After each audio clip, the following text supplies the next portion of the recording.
देख रहे हैं 4 पीएम गुजरात और मैं हूं आपके साथ सिमरन। दोस्तों, गुजरात सरकार ने आखिरकार राज्य में अगली जनगणना की पूरी रूपरेखा साफ कर दी है। सरकार ने शुक्रवार को एक आधिकारिक बयान जारी करके बताया कि जनगणना 2 चरणों में होगी। पहला चरण घरों की गिनती यानी कि हाउस लिस्टिंग ऑपरेशन होगा, जो इस साल अप्रैल से शुरू होकर सितंबर तक चलेगा। दूसरा चरण जनसंख्या की असली गिनती का होगा, जो फरवरी 2027 में होगा। इस प्रक्रिया को सुचारू रूप से चलाने के लिए सरकार ने जनगणना एक्ट 1948 और जनगणना नियम 1990 के तहत हजारों अधिकारियों की नियुक्ति भी करती है।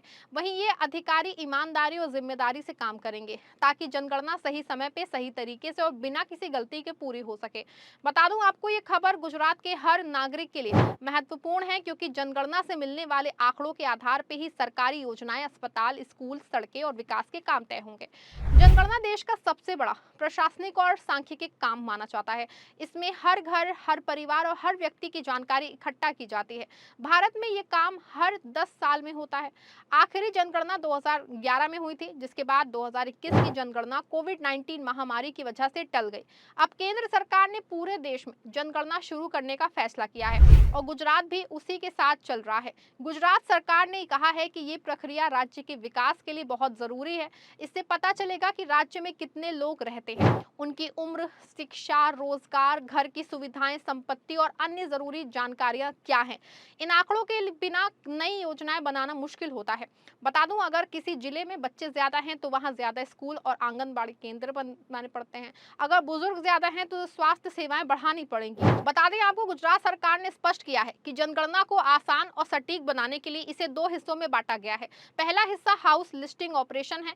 इसमें हर घर की जानकारी ली जाएगी कि घर कैसा है, कितने कमरे हैं, बिजली, पानी, शौचालय, कैसे सुविधाएं हैं या नहीं है, परिवार के पास कौन कौन सी संपत्ति है। ये काम अप्रैल से सितंबर 2026 तक चलेगा। दूसरा हिस्सा फरवरी 2027 में होगा, जिसमें हर व्यक्ति की गिनती होगी, जिसमें नाम, उम्र, लिंग, शिक्षा, काम, धंधा, ये सब जानकारी ली जाएगी। जानकारी के लिए आपको बता दूं कि दोनों चरणों को अलग अलग रखने का फायदा ये है कि पहले घरों की पूरी सूची तैयार हो जाएगी और उस सूची के आधार पर आसानी से लोगों की गिनती की जा सकेगी। इससे गलतियां कम होंगी और काम तेजी से पूरा होगा।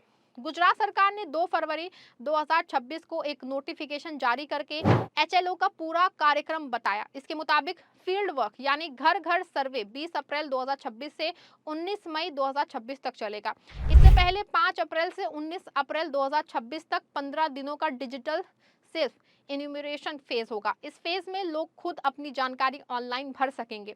सरकार ने कहा है कि ये नया कदम लोगों की भागीदारी बढ़ाने और डेटा की सटीकता सुधारने के लिए लिया गया है। लोग घर बैठे मोबाइल या कंप्यूटर से अपनी जानकारी दे सकेंगे, जिससे सरकारी कर्मचारियों का बोझ भी कम होगा।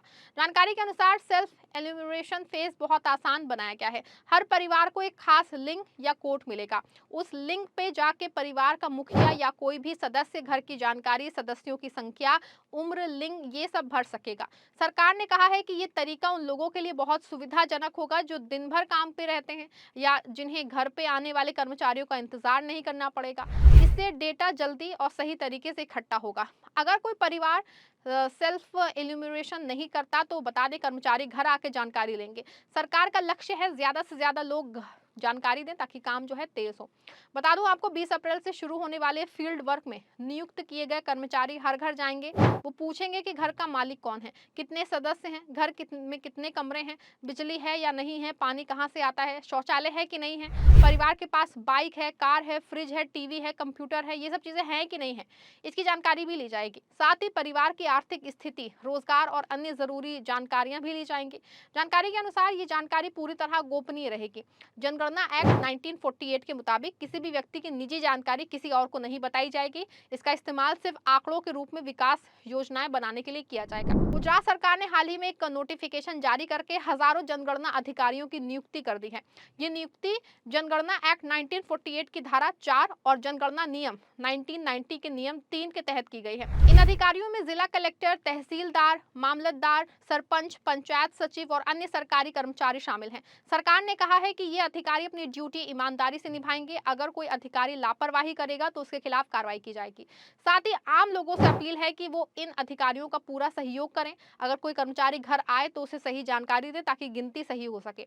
जनगणना के आंकड़े राज्य के विकास के लिए बहुत जरूरी हैं। इससे पता लगेगा कि गुजरात में कितनी आबादी बढ़ी है, कहाँ बच्चे ज्यादा हैं, कहाँ बुजुर्ग ज्यादा हैं, शिक्षा का स्तर क्या है, बेरोजगारी कहाँ ज्यादा है।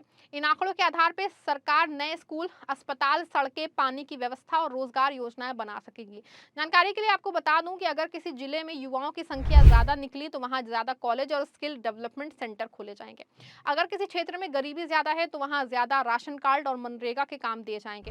गुजरात सरकार ने कहा है कि जनगणना का डेटा राज्य और देश दोनों के विकास की राह बनाने में मदद करेगा। गुजरात सरकार ने सभी नागरिकों से अपील की है कि वो जनगणना में सक्रिय रूप से हिस्सा लें।